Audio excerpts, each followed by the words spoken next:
Rocking MrE is intellectually coward. This is one bold statement if you've had the courage to listen to any of the installments of this Welsh fellow. In this article, I will crudely bash the head of traditionalism on the pavement of reality by addressing the compulsive dislike or even hatred of this man towards the notorious men going the wrong way movement.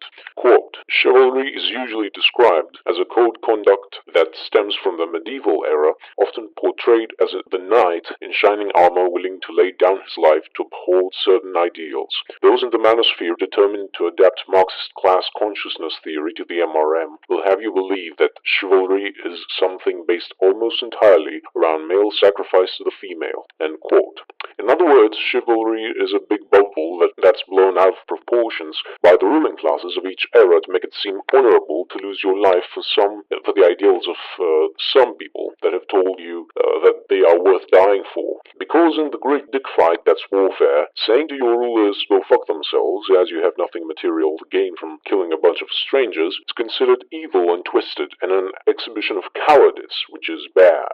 Class consciousness goes long before Karl Marx, and even the Austrian School of Economics acknowledges a different form of a class struggle. In any case, the historical facts indicate that men were always disposable and females were always a different protected type of people. Don't believe me? Alright. Think about how deaths are depicted in each war. Sure, X number of men were killed or wounded, but the thing that hurts the reader or listener the most is when he's informed about the deaths of women and children. People seem particularly sensitive when it comes to a female getting harmed, but a man getting harmed is almost seen as commonplace. Quote, it's true that chivalry does involve the protection of women, but this is not the entire picture. All individuals considered weaker and incapable of defending themselves from exploitation were also protected by those advocating medieval chivalry. Children, the old, the infirmed, or anyone else, including men, unable to defend themselves would also be protected by a chivalrous knight from those who would exploit them. In the medieval era, knights were Christian defenders of virtue. End quote. This is how the story is depicted by them. It's like asking slave owners about their slaves. Quote, we were just protecting them from the vile nature of free life. Imagine what would happen if we'd let them roam free. Allow me to state very clearly that chivalry was primarily applied amongst nobles and not amongst serfs and the weak. The knights were effectively gangsters defending their territory and all things included, living or not. It might be hard for an Anglo-Saxon to understand that, but people were considered domesticated animals, and we still are in a different sense, by the chivalrous masters. Oh, sure, there could be a million justifications for the infringement upon the individual rights of these people, like saying, shut up and look beyond the fence, there are much worse farms than mine. But this doesn't invalidate my point. We're talking about the domestication of human beings, no matter how prestigious you try to present it as. There was nothing Christian about them, for Christ never spoke of keeping other people as pets in the name of protecting them. Love thy neighbor could never be interpreted as such. Quote, they were considered the swords of God, whose role it was to uphold the teachings of Jesus Christ, a figure who preferred the meek and the mild over the strong and the powerful. If the biblical interpretation of Christ is to be taken literally, that is. For a while these Christian knights were not expected to fight in wars, but with the encroachment of Islam into Christendom came the emergence of the just war, or what many call holy war. Thus the infidel became the enemy of the chivalrous knight, who was expected to protect the church and Christendom from all who would threaten it. End quote. This merely is affirming my position. In each era, the rulers do their best to present themselves as the representatives of God, even though this is clearly blasphemous words towards the true divine ideals. To think that the groups you've stated above are a priori weak is degrading and offensive towards them. What makes those in charge stronger, other than exactly that brute force they are exercising over these subjects? What is the right they represent, other than that comes from might? We might use fancy words to hide what's really happening, but the truth is there are those who rule and those who are ruled. You might use petty words to reframe what was really happening, but it does not invalidate the fact that it was nothing more than about relations of power.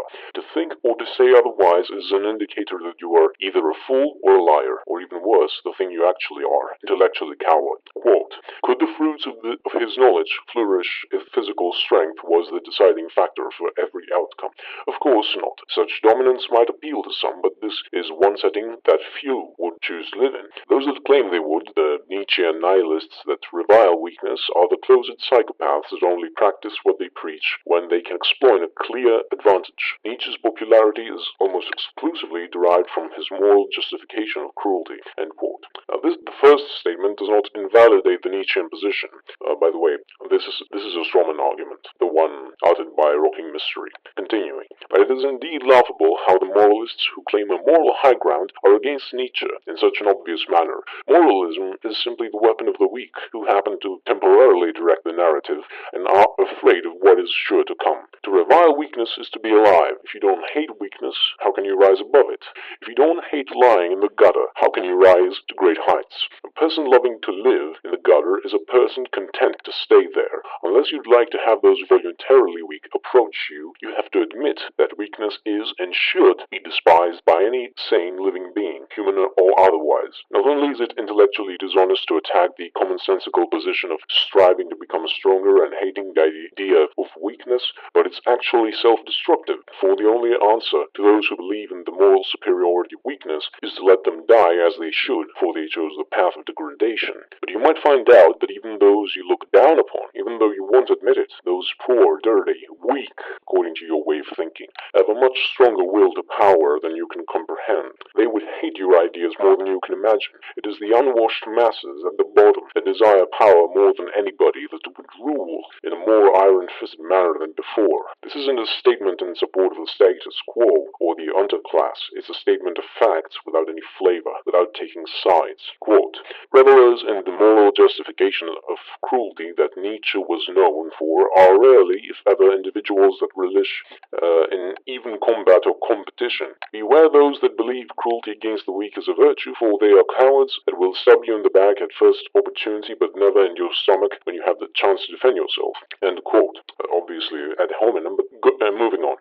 Sun Tzu in The Art of War, this is my answer, stated clearly that it's foolish to attack your enemy at his strongest points. You need to hit him where he's weakest to preserve your own strength. The human species did not prevail against the elements of nature by trying to use his nails and his teeth against the fangs and claws of the wild beasts. It used its brain against their brains and won a devastating victory, spreading itself far and wide across the globe. War is not an honorable game of chivalry, as is represented by morons who are too weak to speak what is the demonstrable fact. War is vile, wretched, a procedure characterized by deceit, fraud, lies. It is beyond good and evil. To suggest that there's honor in war is like suggesting there's honor in dying prematurely. So let's be honest. There's no honor in war, and honor isn't necessary. You want to bash your enemies' heads, see them driven before you, and hear the lamentation of their women. Honor will come later, built upon mountains of skulls of your enemies. Of course, all this is completely unnecessary to say, if one is to simply point out that Rocking Mystery has committed an ad hominem fallacy, as I just said earlier. And of course, if we were to respond in kind, we would have to say that Rocking Mystery does not love weakness himself, and he hates it. Otherwise, he would not struggle to earn more, to educate, and build the character of his offsprings to reach more power. If he was intellectually honest, he would be dead long before he would have uttered these words. So it appears that he is playing by the rules he supposedly despises and preaches how others must play by different rules, because this is what he considers profitable for him.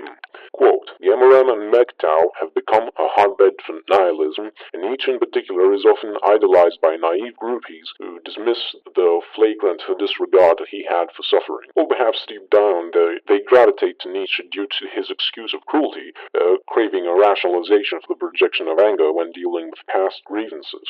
When there are nihilists, communists are never far behind, and it's by dissecting the Marxist interpretation of chivalry that we can truly understand the perversion of chivalrous compassion. End quote. Maintaining steady course towards retardum, MrE makes a wild assumption that there's a connection between communism and the ideas of Nietzsche, when in fact Nietzschean ideals are explicitly anti-communist. Communists share this explicit love of those perceived as weak, as of course is depicted in the manifesto of Ted Kaczynski.